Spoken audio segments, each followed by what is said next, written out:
Half Shell Oyster House offers happy hour at the bar and throughout the restaurant every day from 3 to 6 p.m. Happy hour includes $2 off all glasses of wine, liquor, martinis, mixed drinks, and draft beer, $2.50 on all domestic bottled beer, and $3.50 on all craft bottled beer. So come on out to Half Shell Oyster House, located at 115 Lower Park Cove, Suite 105, Flowood, Mississippi 39232, or you can give them a call at 769-257-7586. And hey, tell them Sonia sent you. She say sports. She say sports. She say sports. She say sports.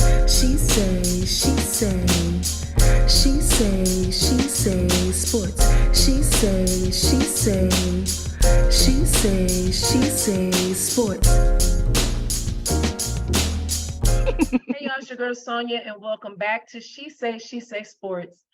Today is such an honor and a privilege to have this iconic hero on my show today. I'm just feeling some type of way. I really don't know how to explain it. But today I have with me iconic figure in the civil rights movement in the 60s, freedom rider, the first white student to attend Tougaloo College in Tougaloo, Mississippi, and one of the first, well, she was recognized as the first white woman to become a member of Delta Sigma Theta Sorority Incorporated.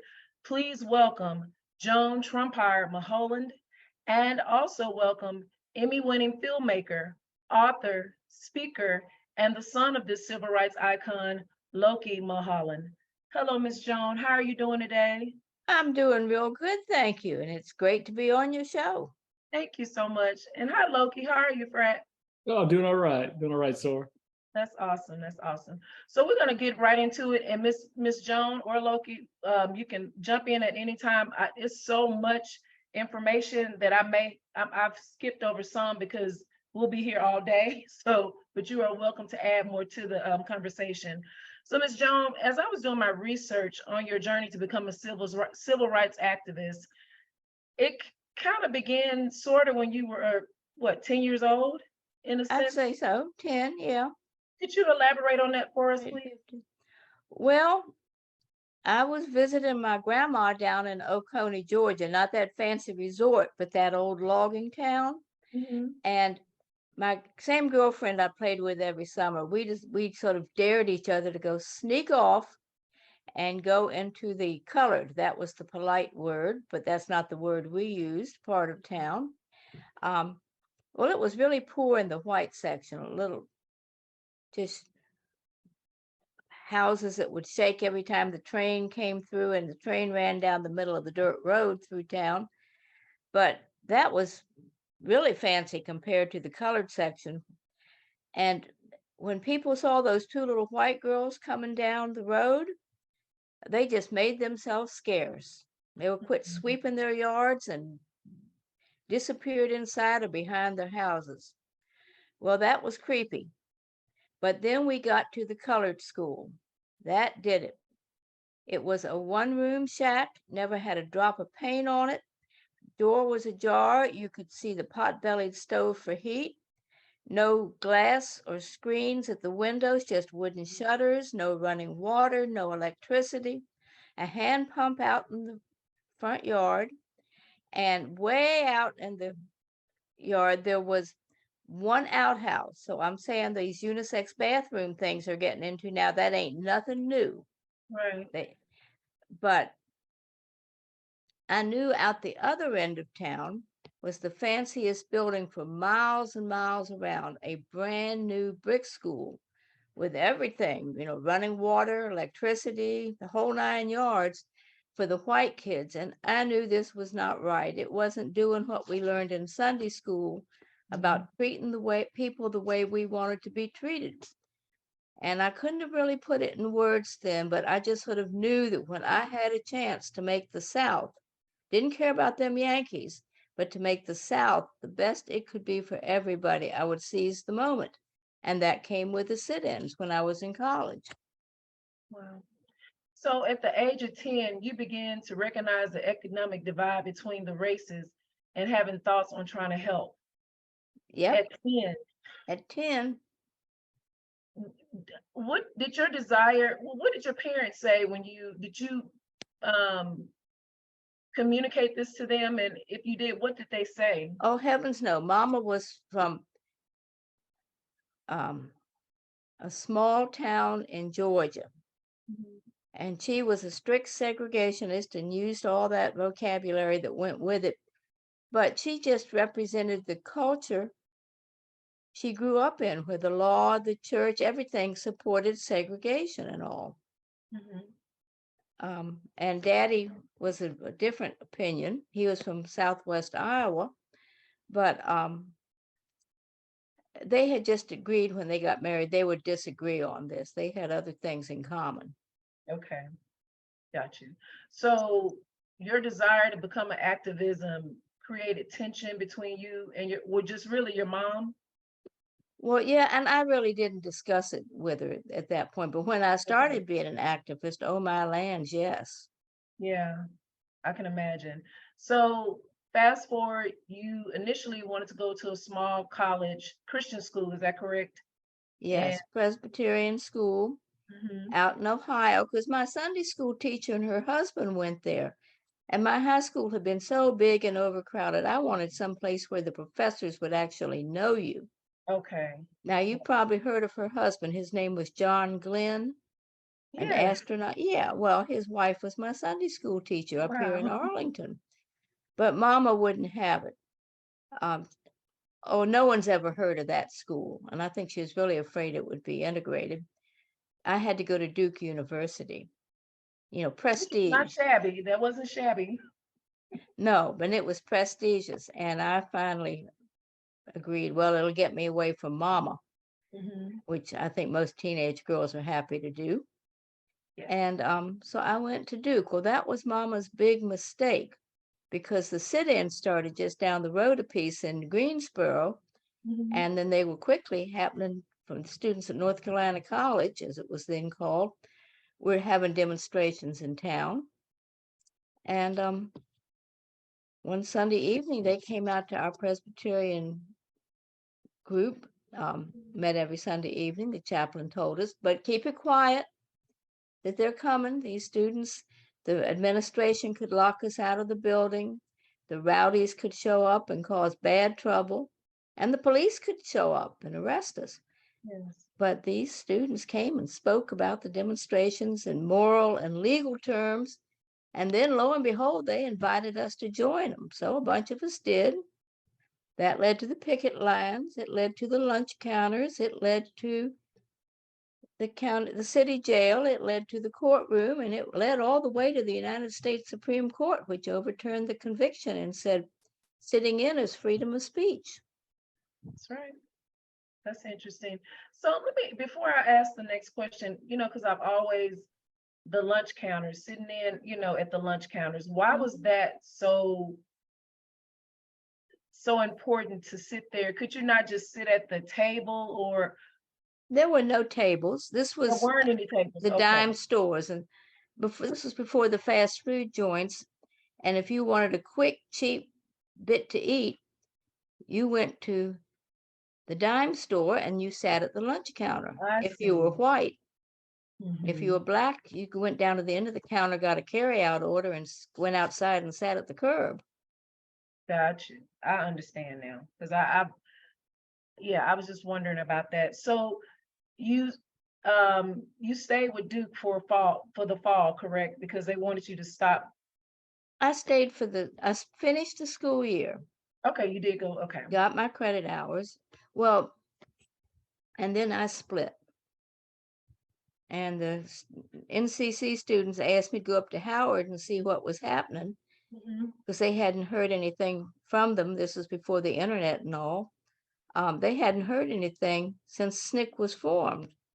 So I Okay. went up there and found some students, and when I asked around campus, and it turned out there was a group having a meeting, I think that evening, and they were planning to sit in Arlington. And since I had experience in sitting in and I was from Arlington, they asked me to join them. I never went into anything I wasn't invited into. Okay. Interesting. And how was that having to sit in your hometown? Did your mother find out or? Well, my mama already knew I had been sitting in North Carolina, Mhm. but she was horrified, evening Yeah, news, front in the newspaper, da-di-da. But got you. Understood. So how did you find out about Tougaloo? What made you come down to Mississippi? How did that journey start for you? well, I had dropped out of school and then I decided, well, I'd really like to go back to college and get a degree and get a better job that way and all. Mhm. And then we had the riots with Charlene Hunter and Hamilton Holmes and University of Georgia, which was just up the road from where my family was from. And I thought, this is not integration, just a couple of Black kids going through virtual hell with riots and tear gas and police taking them off the campus. If integration is real, it's got to be a two-way street. So at the fall SNCC meeting, I talked this over with my buddies, the leadership, and the consensus was that's a good idea. And then someone said, if you're going to do it, you may as well go to Mississippi because those students haven't done anything yet, meaning sit-ins. Maybe you can help them get started. Well, Tougaloo was the only school that Blacks could attend that was nationally accredited if you wanted to switch to another school or get a graduate degree. Tougaloo was your one choice. Jackson State didn't cut it back then. Okay. And with all due respect.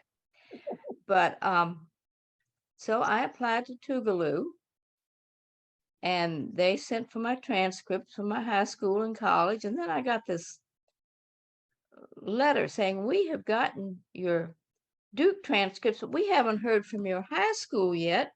So I called up my high school and talked to the guidance counselor.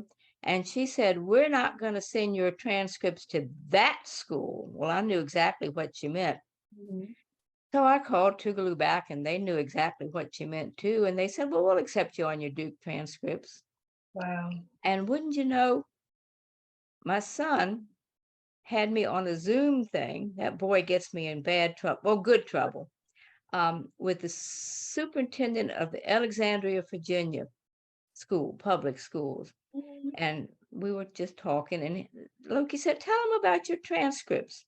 So I did. And he said, oh, I'll call up my buddy who's superintendent of schools in Fairfax County, where my high school was. And he says, I'll get them sent. And so 62 and a half years late, only Wow. 62 and a half years late, my transcripts arrived at Tougaloo. Are you serious? I'm serious. And it's all thanks to my son getting me into this conversation with the Alexandria dude. And he was an alpha man and my son's an omega man, but he didn't let that stand in the way. Yeah, let's stand in the way. Right, that's right. So it's all family. That's right. So I see your Tougaloo shirts. Let me see your shirt, Miss Joan. We can't see it. Hold it up. Hold your shirt up. Well, it says Tougaloo alumni. Tougaloo alumni. you see Okay. it? Yes, ma'am. I can see it. So they, Now, Loki has a story about his shirt when he was wearing it in the customer service line at Walmart in Lehi, Utah. Tell that one, boy. Well, yeah, so I was in customer service line in all places, Lehi, Utah, and I was wearing a bright red Tougaloo t-shirt, and this dude was looking over at me, like I could tell he was looking at me, and gosh, Victor Sutton, he's about 6'4", big football player size black guy, and now of course he stood out in Utah, and I stood out because I'm wearing a Tougaloo shirt in Utah. Right. And he comes up, he said, what do you know about that? What do you know about Tougaloo? I said, well, my mom went there.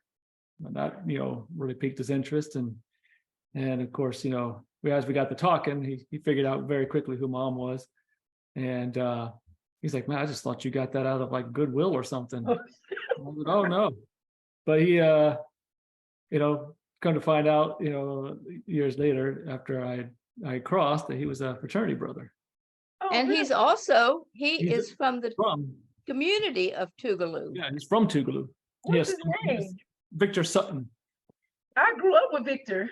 All Look right, at Victor's, hold on, Victor Sutton. Victor Sutton. Well, no, the Victor I know, Victor Sutton, he's a Kappa. He's in his 50s, but that's the Victor I know. That's not him.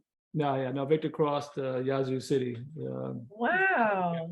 I Yeah. wonder, I'm gonna call him. I wonder, are they kin? That's interesting. Yeah, but what's interesting is with that my mom going to Tougaloo is my mom called it.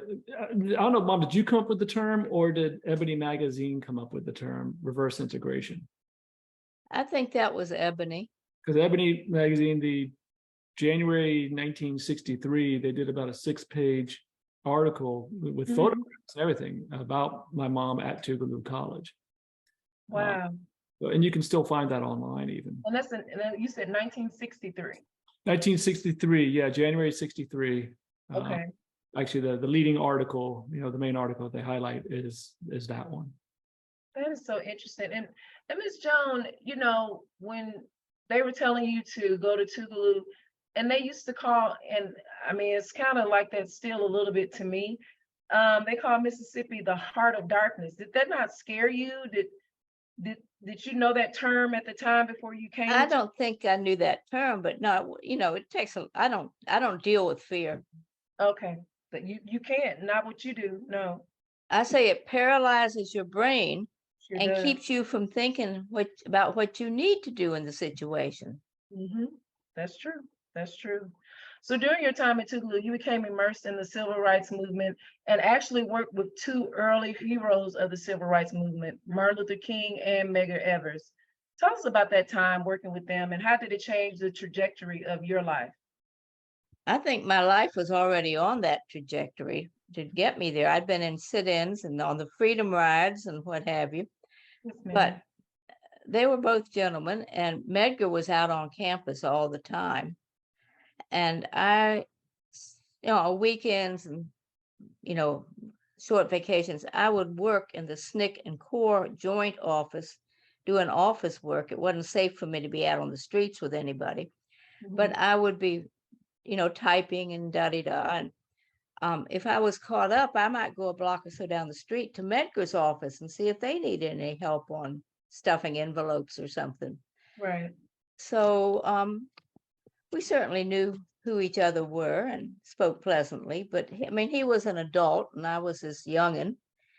And now Dr. King, he came to speak on our campus, and Joyce Ladner from Hattiesburg area, she and I were co-chair of the campus civil rights group.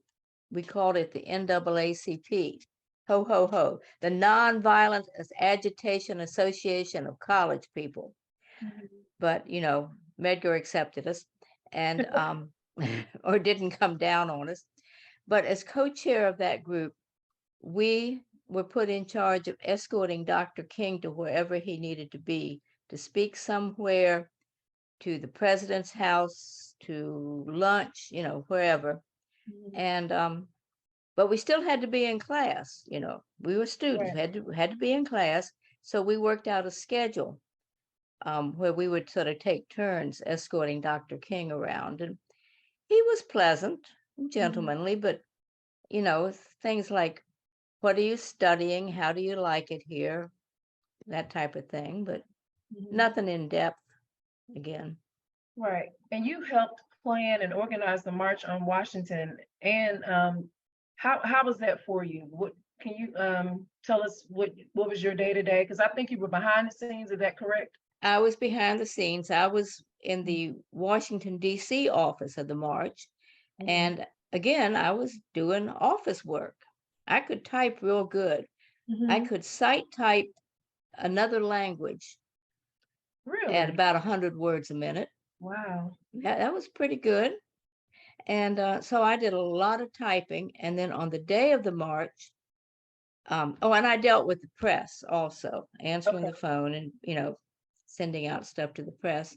And so the day of the march, I was up on near the Washington Monument where they had a big tent or a big, table tent type thing where the press could come and get little packets of information. And then when it came time for the march, we got bused down or, vanned down closer to where the speeches were going to be. Okay.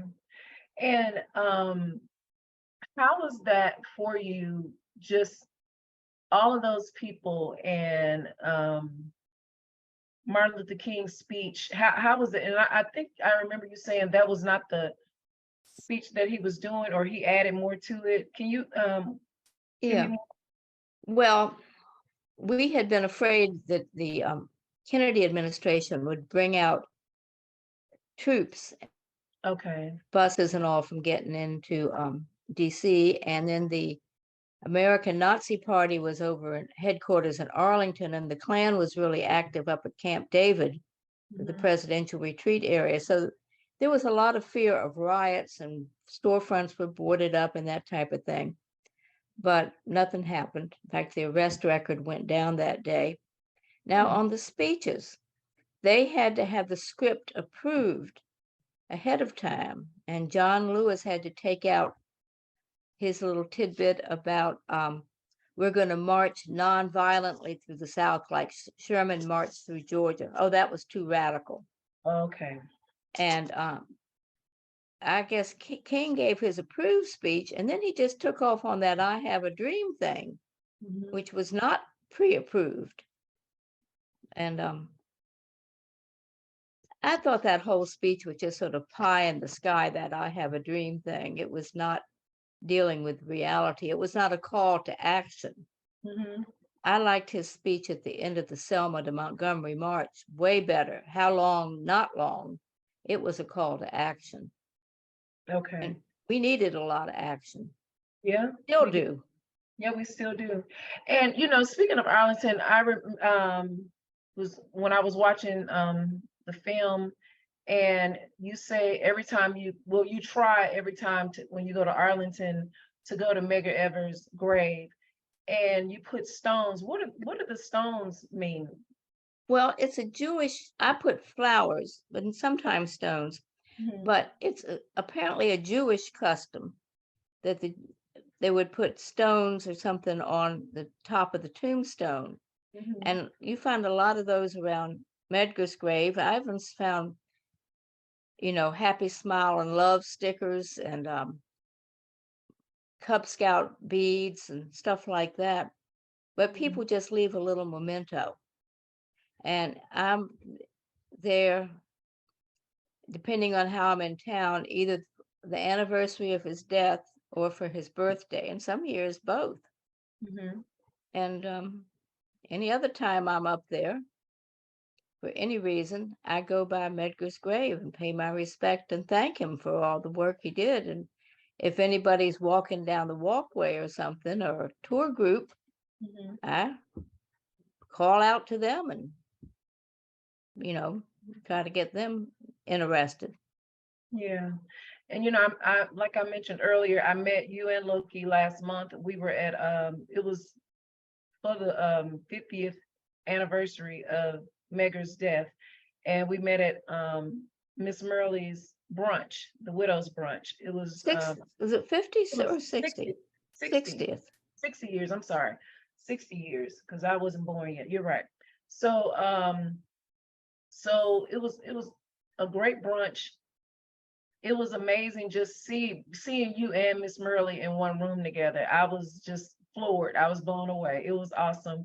And So she's a Delta too. I know. It was just really good to see both of you doing really well. She's 90 now, you're 81, and you ladies look amazing, in good health. You great, you guys, you look great. I think keeping active and involved in the world keeps you feeling and maybe even looking a little younger. But Yeah, my knees have gotten the best of me. I a little slowed down. yeah. but that's okay. You're doing well. Do you keep in touch with Miss Murley? On occasion? No, just if we run into each other somewhere. Yeah. And I think Loki and Rena are sort of in touch a Okay, bit, but kids. I love it. That's awesome. you know how those youngins are. I know. So, Ms. Joan, in the summer of '61, you also, you became a freedom rider, which was comprised of Black and white activists who challenged the legally segregated buses and bus stations of the South by refusing to travel separately. Well, not just bus stations, but airports and train stations. I was on Oh, a train. okay. My Wow. group, my group flew from Washington, D.C. to New Orleans, and I had gotten this call from one of our other folks who had gone out ahead of time, Mhm. right after the things were stopped in Anniston.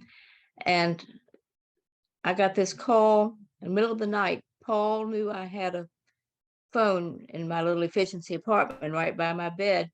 Mhm. And he said, Joan, this is Paul. I can't talk. We're trapped in the church in Montgomery and more riders. So we got 5 of us going from DC, and I got Stokely Carmichael, so I claim full credit for getting him into the Deep South. And we were friends to the end. Wow. If you were a friend of his from early in the movement, you were a friend for life. And so we flew to New Orleans, but it only cost $50 and change, and that included the tax. And then we took the Illinois Central train, which went up from New Orleans to Chicago. And we got off in Jackson and walked into one or the other waiting rooms and got promptly arrested because So, we sat down together. right. Sinful, Wow. illegal anyway. Now this is not when you were arrested when you went to Parchman, is it? Yeah, that's it. So this is It got so crowded in the Jackson jail. In fact, in the white women's cell, we were down to less than 3 square feet of floor space per prisoner. They had wow. to do something with us. So they took the prisoners on death row and put them out on field work and put us up there. Well, it was roomier, cleaner, and the food was way better. None of that added protein from the bugs, and Yo. it was a definite improvement.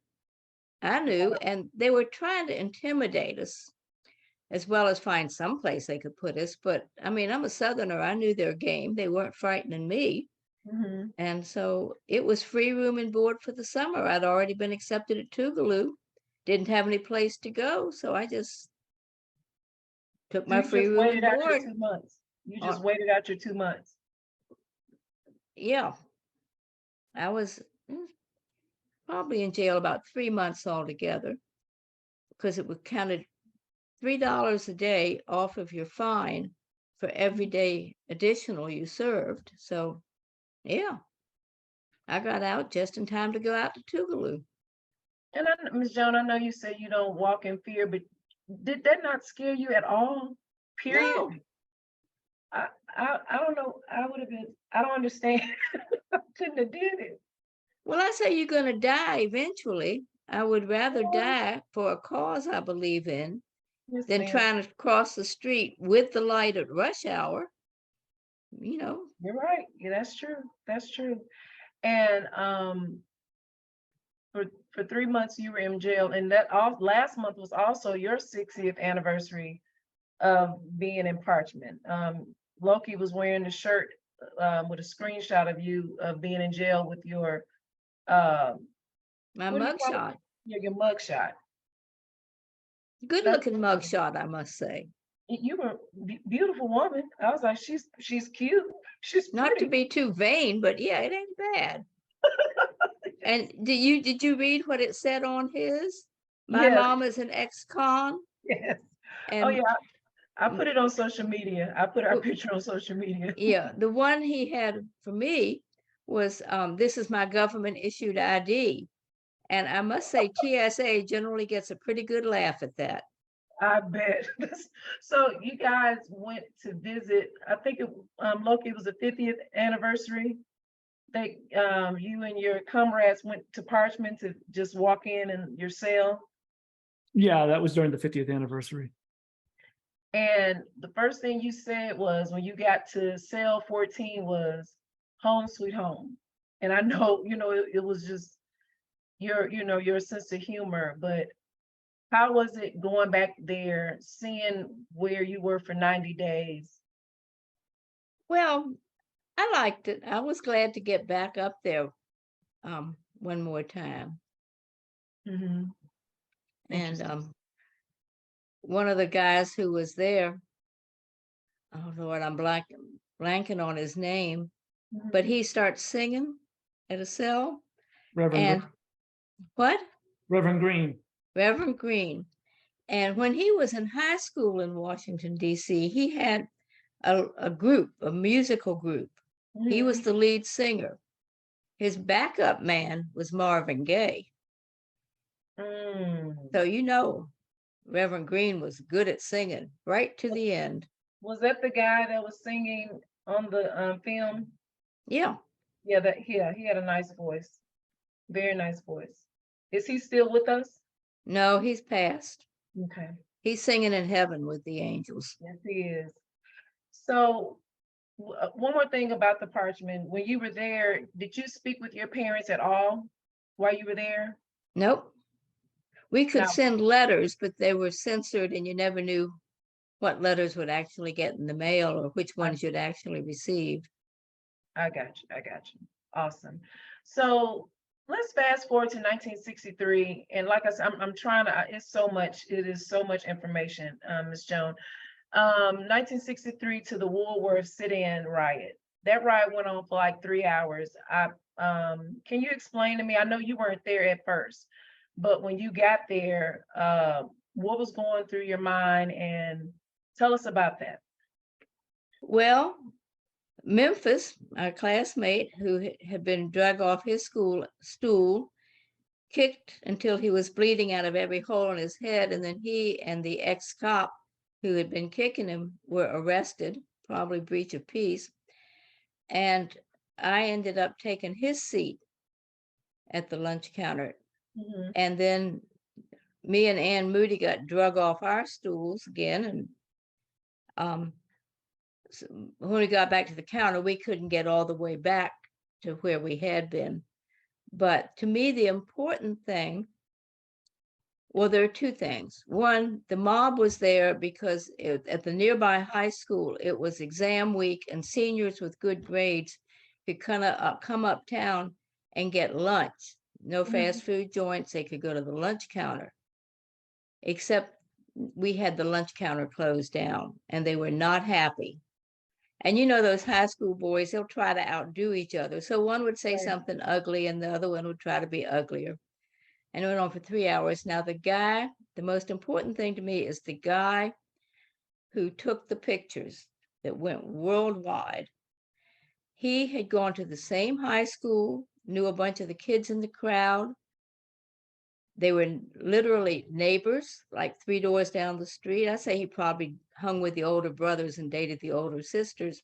Mhm. When he came in, his sympathies were with his buddies. He got permission to stand on the lunch counter to take pictures. And after 3 hours of watching his buddies and us, his sympathy shifted to the nonviolent demonstrators. I say that's the power of Gandhian nonviolence. Yeah. And that evening, when the pictures appeared in the evening press, a kid at a rival white high school saw them and his heart was changed. And I say that's the power of the press. Never forget the power of the press. You take your issue to the streets or the lunch counters, the lawyers take it to the court, but the press takes your issue to the world. That's true. It appeared not only above the centerfold of the New York Times, but of, now my mind at the Paris Match, the most powerful newspaper in Europe. It was above the centerfold with color added because they didn't have color photography in the newspapers back then, but they could colorize a picture. And, it doesn't get any better than that. In the in the film, you told Loki that you thought you guys were gonna die. What was different about this time versus the other run-ins you had, with KKK, Rule Police, rioters? Why was this different? Well, this was the first time with rioters and, that type of thing. I'd been arrested a few times, but I'd never been confronted with rioters. I see. And the police would not come in and intervene because the Supreme Court had made that ruling that Mhm. demonstrating was freedom of speech. The police could only come in if the manager closed the store Okay. and you refused to leave, then the manager could invite the police in to arrest you. Mhm. And the police were out there laughing. They thought it was so funny. They couldn't do anything about that. Your Supreme Court said so. So Wow. we just had to endure. And No, we did. I was talking with Perlina Lewis, her son, today, and he says hello, by the way, Mom. Thank you. And she was part of the Tougaloo Nine, so she saw some action, and she was also at the lunch counter. She was one of the original three at the lunch counter before Memphis got attacked and they got separated. But he said, yeah, she also thought that they were going to die. That this was it. They're not making it out. Wow. So, yeah. That's amazing. That's amazing. Miss Joan, although you were fighting for the rights for Black people and fighting against segregation, were there times that you and your comrades were just college students? Oh, yeah. What, we could party hardy. And, Delta and all that jazz. Yeah. Because I was wondering, like, how did you, it seemed like you were so busy with being a civil rights activist. I'm like, how did she have time to pledge? Did they have little parties? Of course. And Wow. actually, when I was at Duke and we were getting arrested in the sit-ins at Duke University, I asked one of I think he was an English professor, but I said, sir, we're planning another demonstration. If I'm in jail and you give one of your pop quizzes again, can I make it up when I get out? He says, oh, no, I'll bring it down to your jail cell because you can't cheat in there. And then he laughed. That's funny. So I love your sense of humor. You have to have it. You have to have it, going through what you went through. I was just wondering, because as I was, looking at everything, and I'm like looking at myself as an 18-year-old college student at Jackson State, and the only thing was on my mind was, of course, getting good grades because I had a music scholarship, but what party we were going to go to and the cute guys. Oh, definitely. You Okay, like that good scenery of walking across campus. Okay, I was just making sure. So I'm going to bow out at this point. I don't need to What'd be. you say, Loki? I'm going to bow out at this point of the conversation. Okay. You leaving us, boy? Teasing mother. We're done. So, Miss Joan, what was Jackson like at that time, and were there safe spaces for HBCU students beyond the campus walls? Not really. Well, Ferry Street did have a few places, and Lynch Street, they had a few places you could get a bite to eat, but or shop, but no, it was not good, and particularly if you got recognized. Mm-hmm. And that's what I was wondering. I'm like, because you were pretty recognized because you kind of stuck out as a sore thumb. You were the only white student at Tougaloo. Occasionally there were some others, and oh, really? Okay. just one or two more maybe. Yeah, okay. So I was just wondering about that. So Ms. Joan, you pledged, as we mentioned, Delta Sigma Theta Sorority Incorporated at Tougaloo, while at Tougaloo, and you're recognized as the first white woman to become a member. What was it about Delta that got your attention and made you want to be a part? Just luck of the draw, I kept getting roommates who were Deltas. They were the fun bunch. Yeah, as we opposed are. to the goody. as we said, back, Yeah. back in the day. Mhm. But I also say some of my best AKAs, so you Oh, know. yeah, absolutely. So it was just because they were your roommates and that's what you pretty much knew more than anything. Yep. Yeah, okay, that's cool. And social life was based on the Greeks, so Yeah, that's true. So, Ms. Joan, how much does 2023 conservatism mirror segregation of 1963? well, I say my generation took care of legal segregation, Mhm. but the underlying discrimination is still there. Yeah. And we see it in so many different shades. So we used to have black and white TVs. We saw the issues in terms of black and white. Now we have color TVs. We see so many more shades of discrimination based on native language, ethnicity, religion, etc., etc., etc., income. It just goes on and on. Yeah, that's true. Ms. Joan, are you fearful of your legacy and the hard work put in during the civil rights movement could be lost in light of the 63 makeup of the current Supreme Court? Um,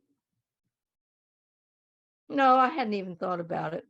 Yeah, I mean, they're tearing down things, but this too shall pass. And that's right. That's true. And what are your thoughts on the reversal of affirmative action? I think I think that Supreme Court decision needs to be overturned Yeah, until we, you know, do truly treat everybody the same for a period of time, a century or two. We need affirmative action. yeah,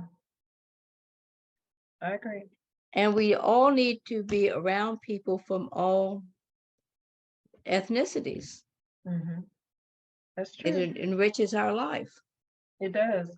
You know, coming from Jackson, Mississippi, when I moved to Dallas, because Jackson, growing up until maybe the last 15 years, it's always just really been black and white. You know, we had a few Asians and other ethnic groups here. But when I moved to Dallas, I was amazed. The church that I went to, the choir, our choir, it was, and I was in the choir, it was made up of every nationality in the world. And I was like, this is how heaven is going to be. I mean, because I had never seen that before. And it Sneak was so, preview. yeah, it was a sneak preview. I mean, I had Indian friends, just, people that I hung out with. It was really, really, I loved it. And so when I came back here, it was kind of like that divide again. And it seemed like it's getting worse. There's a lot of stuff going on down here. I don't know if you heard, but it's Yeah. it's a lot going on. It's a Now I lot. want to say for Loki, the school he went to was a no majority school Mhm. and a lot of Southeast Asians, but they weren't all the same, group either. And just growing up with this total diversity. Loki, can you speak to that and any influence you think it had on you? I don't know about influence, I guess, in the sense if there was an influence to it, it was just um, it just kind of became my norm. Mhm. It was nothing out of the ordinary. There wasn't anything exotic about it or anything like that. I mean, when we got the first wave of Southeast Asian kids that came in, yeah, I mean, that was Right. like, whoa. But we were already watching the Saturday would have the Mhm. Kung Fu Action Theater, right? And so we were all getting into Kung Fu, at least we thought we were. Right. And I think some of these kids, from Cambodia and so forth, picked up on that, and I think a lot of them pretended that they knew it, and just to make sure that we would stay back, right? Right. But beyond that, I mean, it was just we just wanted friends, and whatever they looked like. But again, the ability to freely interact with people without having to put on a layer of bias in that respects. I mean, we all have Right. bias, we all deal with it, but yeah, that definitely had to have, a bit of influence.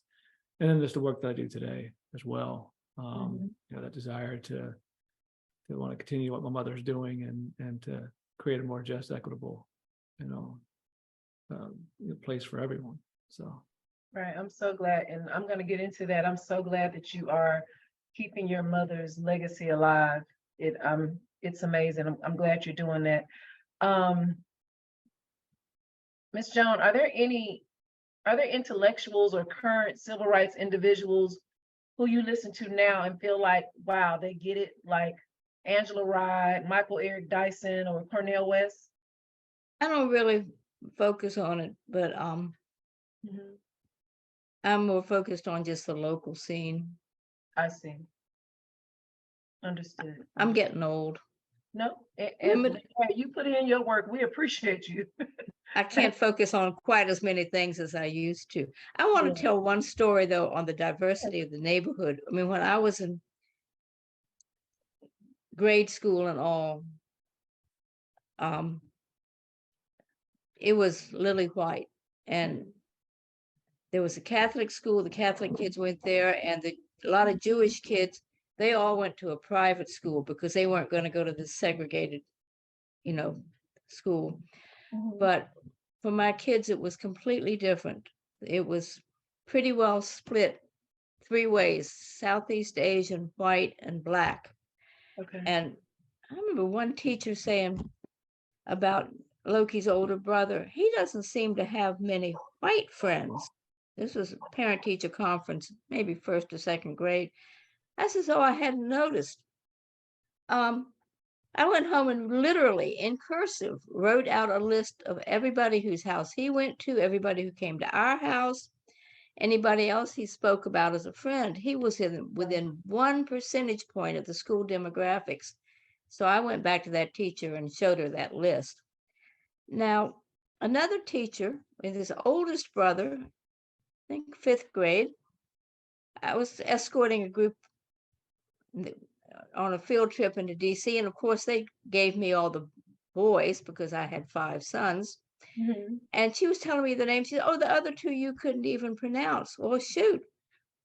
I could. They were my son's best friends, and they're still good friends. Krishnan Ranganathan and Rajesh Sivarajan. I could say that. Right. Then his middle son, Jomo, named for Jomo Kenyatta, he was good buddies with the Southeast Asian kids at elementary school and middle school. And then when he got to high school, they invited him to join the Vietnamese club at school. They were all friends for a decade, for about a decade. Mhm. So he did. And then he got on their dance team. And they had a big program at the school with all these different groups performing and da-da-da. And the Vietnamese dance team danced, and man, people in the crowd, it was a big event open to the community. I literally saw people pointing at that white boy up there on the dance team. But I knew who he was, Yeah, you knew who he was, so that's all that matters. and I knew why he was up there.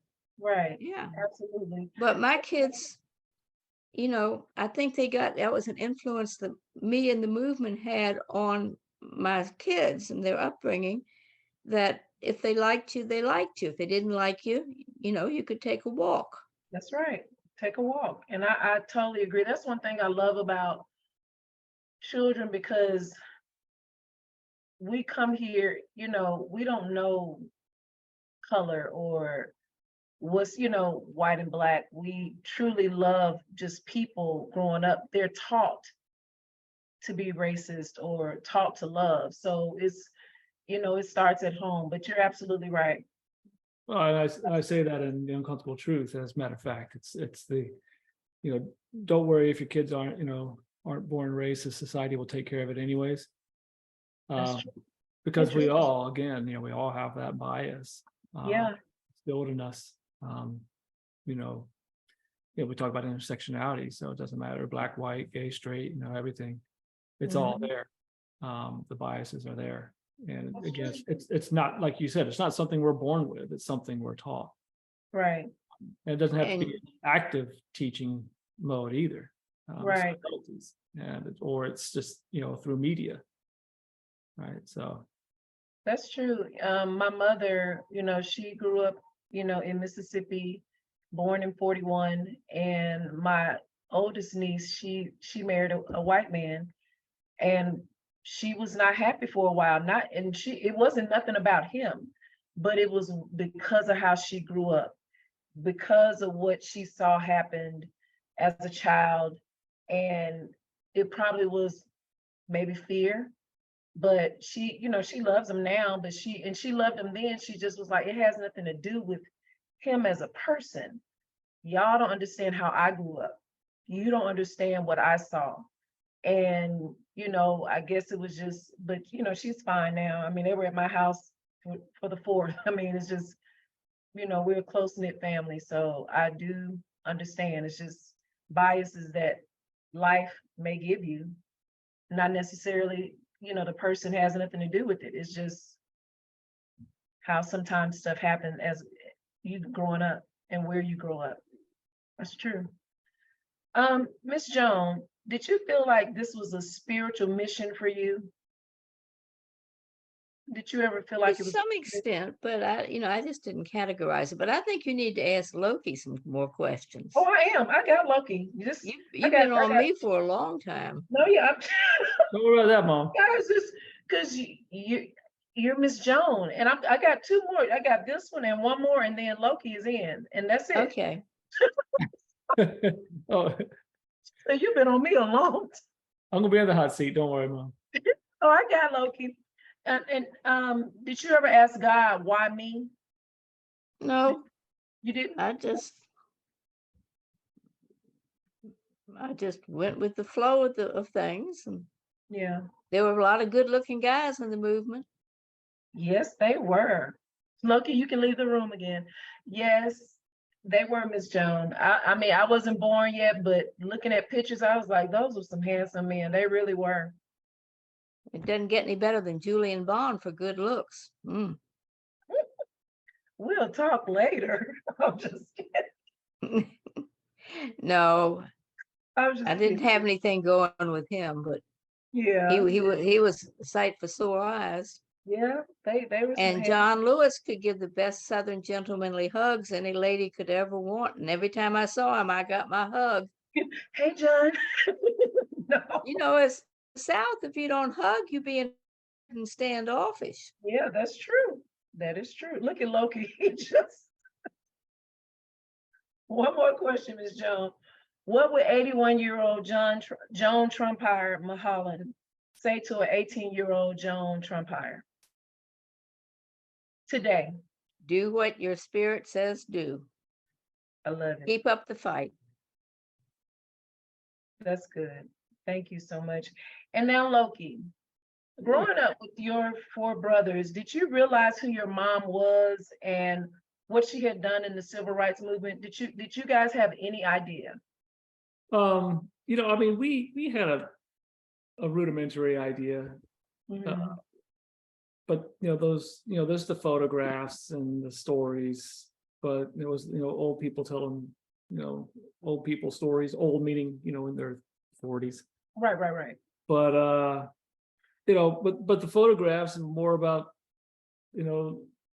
look at the funny eyeglasses Mom has in her hand, in this photo right here, right, where it's the after photo of the sit-in. Okay. And she's cleaning off stuff, and but it's that was just Mom, right? Mhm. And we all have photos of our parents from back in the day, if you will, and Mhm. kind of like look at that, just kind of laugh at their hairstyles and everything else, right? So, Right. but it wasn't really until high school when we started seeing those photos appear in history books. Mhm. Oh, wait a second. Well, we knew that this was a significant photo, but the context to put it Right. actually in a history book was something else entirely different. That's interesting. So Miss Joan never really told you guys anything about it? You just heard stories, like you said, from older people telling you stuff. Well, no, it was just her friends. I mean, her friends would come over. These were her college buddies, and they would be talking college stories, and I see. which happened to be civil rights stories and stuff. Right. But it was like, oh, okay. I mean, you just want to go out and play, right? Right. And so, I mean, no one wants to sit down and listen to their parents, reminisce when you're that age. Yeah. And it makes yourself annoying enough that your parents don't want you there anyways. Yeah. Get out of here. I want to enjoy some time with my friends. So, Right. So yeah, it was funny when I was doing the film An Ordinary Hero. My brothers would be reaching out to me and like, asked if I had finished the film. Mm-hmm. I thought it was just me who didn't know the stories, right? But none of us really knew the stories. So they were really curious to see, and hear what was really all about. And my mom has a way of just downplaying everything, anyways. And so, I remember one instance. When we were making the film, her roommate at Duke, Lucia, who was from the north. And I asked her, about the possibility of interviewing her for the documentary. And she's like, well, I don't really have much to add to it. I mean, I really don't remember too much except for, when we got shot at that one time at Duke. I'm like, what? What? I call mom up and I'm like, did you get shot at when you were at Duke? She goes, oh yeah, I guess we did. I'm like, how do you forget a thing like that? Well, after a few times, they kind of all meld together. Oh my gosh. I'm like, well, of course, And so it's those sort of things. So I think to this day, my mom continues to downplay, and we see this a lot when we interview people, anyways, that they have the stories they feel comfortable telling. I got you. The ones they can, everyone likes. They've got the best, the jokes, the beats, whatever else. It's really trying to dig in and get those stories, and usually I can crack most people, but my mom, nah, she's not budging. The story you get is the story that you're gonna get, that she's gonna tell you. That's true. Right? So I have to go around and get stories. But what's interesting is, particularly at Loki College, when I'd ask people who were classmates of her. Sorry, so like, give me the real dirt on my mom. They're like, yeah, we're not telling you anything. So either she's got a lot of secrets and a lot of people, or I don't know. Well, and they're loyal. They all have a pack. That's right. Is that right, Miss Joan? Of course. Because if they tell on me, I might tell on them. That's right. So Loki, I watched An Ordinary Hero. Amazing. Bravo to you. Watching it made me feel like I was right there. I mean, just hearing the stories, seeing the pictures, I cried, I laughed, a little laugh, because little stuff that Miss Joan would say, especially when she was like, home sweet home, like you said, she downplays a lot of the stuff. Her sisters, Right. Yeah, oh, I was gonna ask about the Lander sisters. It was so funny. They're really, you can tell they sisters, when she was like, can I talk? They would interrupt each other talking about, I think the Birmingham 16th Street Baptist Church bombing. Yeah. Yes. And I enjoyed them, but would you say this was a true labor of love for you?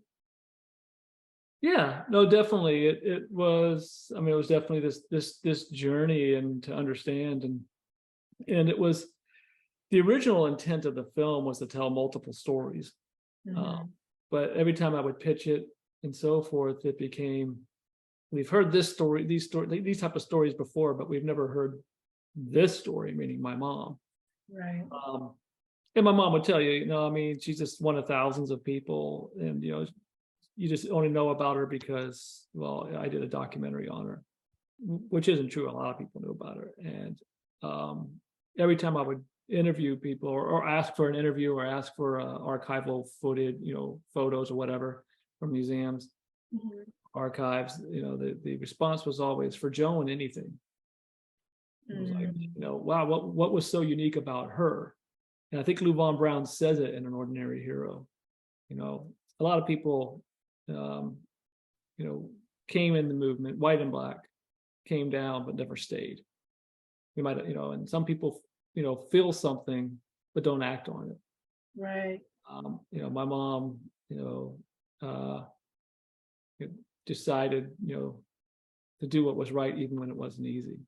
And to choose, as Lou Von Brown said, you know, to choose the courage of her convictions. And I think it's important to mention Lou Von, because my mom was the first white woman he said he ever trusted with his life, because white woman in Mississippi could kill. He knew all too well growing up. I think he was 11 years old when Emmett Till was killed. Right. And so the threat was very real. You just never knew what was going to happen around a white woman. And quite frankly, we still see that today, where all of a sudden, here come the tears, and oh no, you know, whatever it is, you know, the Karens, right? Yeah. The Boston Globe did a great article. They titled it, "Don't Be a Karen, Be a Joan." Yeah. I like that. You know, about my mom. I like that. But Lou Von, you know, he's like, you know, she chose the courage of her convictions, and just really just, you know, practiced what she was preaching. And again, she stayed. You know, this wasn't a summer vacation lark. A lot of people on the Freedom Rides, you know, not knocking what they did, they did the Freedom Rides, but when they were done, it was the summertime. When fall came, they got out of prison, they went back up north or wherever else they came from. But my mom had a plan, you know. She sure did.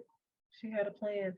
So, Loki, what made you want to get involved in your mother's passion to this level? Yeah, I don't know. It just kind of became that. I think probably the first catalyst was when we did a screening of An Ordinary Hero at Ole Miss. And these students afterwards came up to us and said, "We never learned any of this." Like, you know, my first thought was like, well, this is Mississippi, you know. Yeah, of course they're not going to teach this history, even though 80% of the movie takes place in their state. But it was like, no, people really aren't learning about the civil rights movement. All they know is that Dr. King had a dream and Rosa Parks sat on a bus, you know, and that's it. Yeah. You know, there's a greater history to tell, and we need to start telling that. And so how do we go about doing that and getting it to younger generations? And so that became the catalyst to create the foundation. The extension of that became really the next film, The Uncomfortable Truth. And again, Lou Von Brown, when we were doing the interview of him for my mom, you know, for the story on my mom and the student movement, he had said something that just really just, you know, caught my attention. I thought I knew a few things. He says, you know, everyone knows where the drugs are, but you never see a SWAT team raid a university, but you'll always find them in the hood. Now, why is that? Well, it's institutional racism, right?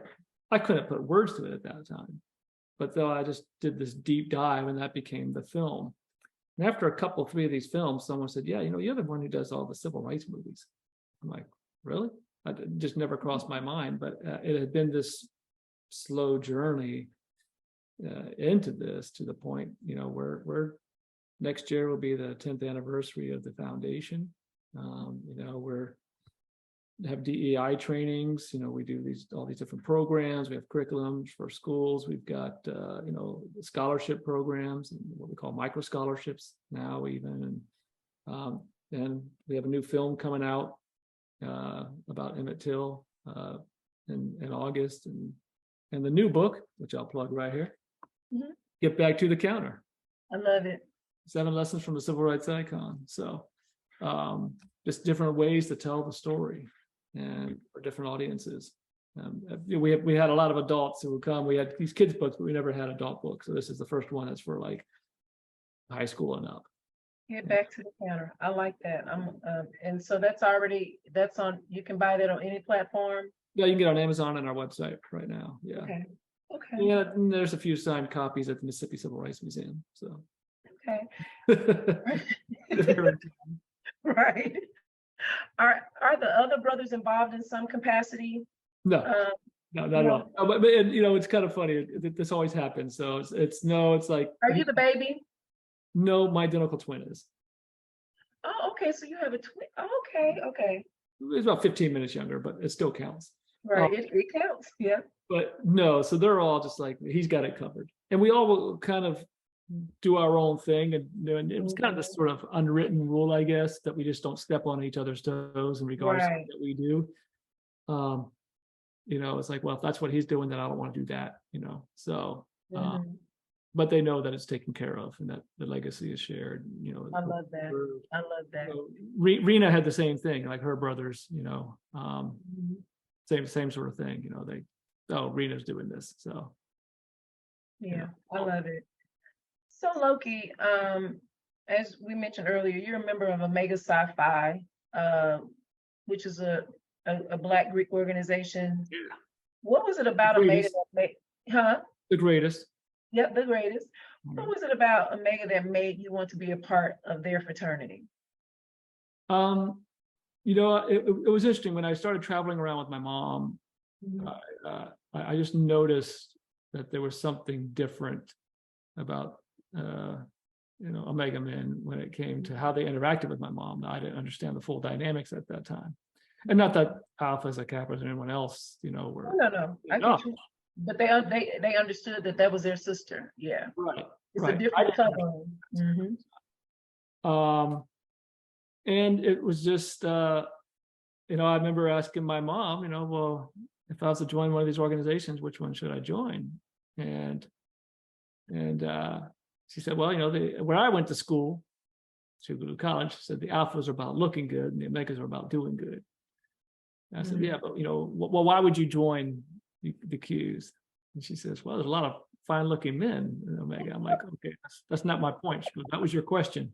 And I'm like, no, that was okay. So, but nonetheless, but yeah, I mean, and there's the rest of the D9. I mean, everyone, we're all involved in service and so forth. Absolutely.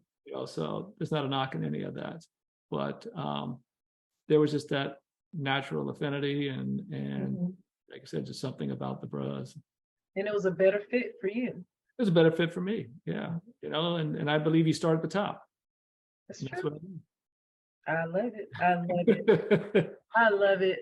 I raised him right. You raised them right. Yes, you did. Yes, Mama you can't did. be wrong. So, Right. Hey, thank Ms. Joan and Loki. Thank you so much for joining me today. But before I go, I play a little game. I wasn't going to play it at first because I didn't know how it would, play out with us talking about civil rights. But this has been pretty light, don't you think? I play a game. It's called "You Can Get With This" or "You Can Get With That," and it's for the listeners and myself to get to know the guests better. I'll ask both of you a few questions, and you choose the one that best fits you. No answer is wrong. Would you rather? And either one of y'all can chime in first. It doesn't matter. Would you rather be a little late or way too early? Way too early. If you're on time, you're late. That's right. Miss Joan? I agree with him. Yeah. Yeah, and you guys were early today for the show. I was like, awesome. So, yeah, it was great. Would you rather have an unlimited gift certificate to a restaurant or a clothing store? Restaurant. I'd say clothing store. Clothing store? And the reason why is because with a restaurant, there's only so much food you can eat, but with the clothes, I can get that and give it to other people. That's true. Yeah. Harder to give a meal. Yeah. But I mean, if you're going, it's unlimited for the restaurant. Does that mean it's just one visit, or you can keep going it's back? an unlimited gift certificate. So See, now my mom should have qualified her answer because she doesn't want to look bad compared to what I said about giving it. No, I was assuming I could go back again and again if it's unlimited. yeah, it's unlimited. You can go back again and again. And it beats cooking. That's right. Yeah. Would you rather have, let me see, would you rather date someone you met online or go on a blind date? Blind date. Not online. I'm old school. I'm going to do blind date as well. Would you rather go without TV or junk food for the rest of your life? Junk food. Junk food. Would you rather be locked in an amusement park or a library? Library. Library. Would you rather, Huh? huh? We're What'd you say? boring intellects. Would you rather have your flight delayed by 8 hours or lose your luggage? Delayed. But my mom doesn't have anything important in her luggage, so I mean, don't Yeah, but eventually you want some clean undies. That's true. So you want to. Well, she doesn't check bags anyway, so it doesn't matter. She's always got to carry. Okay. She ain't gonna lose nothing.